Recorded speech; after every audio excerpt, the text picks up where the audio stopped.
पुणे पंतप्रधान झालं, त्यांना 2 इतकी वर्ष मिळाली. त्याचं महत्त्व आहे. पण ही स्पर्धा नेहरूंच्या होऊ शकते का? मोदीजींचं जे स्थान आहे ते अढळ आहे. त्यामुळे मी कोणाशी तुलना करू इच्छित नाही. तुलना करण्याचं कारण आहे. काही लोकांनी यांच्या बैठका चालू आहेत. राहुल गांधी तर म्हणतात की 1 वर्षापर्यंत मोदी काय टिकणार नाहीत म्हणून, आणि बैठका आता संपूर्ण देशभर घ्यायचं काम आता इंडिया आघाडी करणार आहे. असं आहे की बुडत्याला काडीचा आधार असतो. मला गमत वाटते, आज 2 गोष्टी माझ्या पाहण्यात आहेत. एका व्यवस्थेने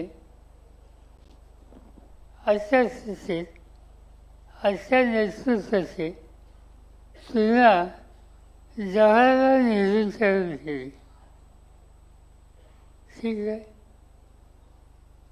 पुणे पंतप्रधान झालं, त्यांना 2 इतकी वर्ष मिळाली. त्याचं महत्त्व आहे. पण ही स्पर्धा नेहरूंच्या होऊ शकते का?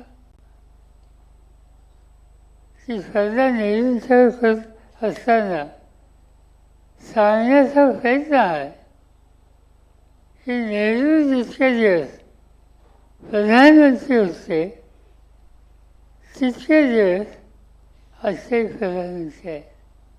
आनंद आहे, त्यांना आणखी काय मिळावा ही त्यांच्या चाहत्यांची इच्छा असेल तर आम्ही काही त्याच्यामध्ये वेगळ्या विचाराचे नाही आहेत. पण नेहरूंचं कर्तृत्व, नेहरूंचं योगदान याची तुलना होऊ शकते का? नेहरू इतके वर्ष प्रधानमंत्री होते खरं आहे,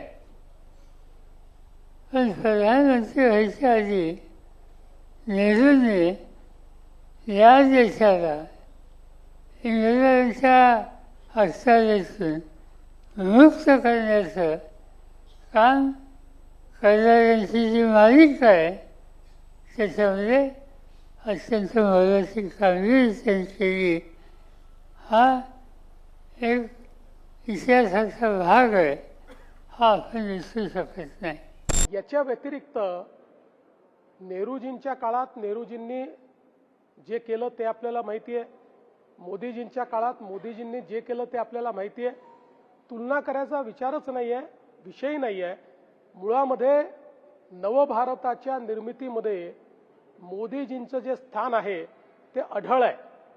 त्यामुळे मी कोणाशी तुलना करू इच्छित नाही. तुलना करण्याचं कारण आहे.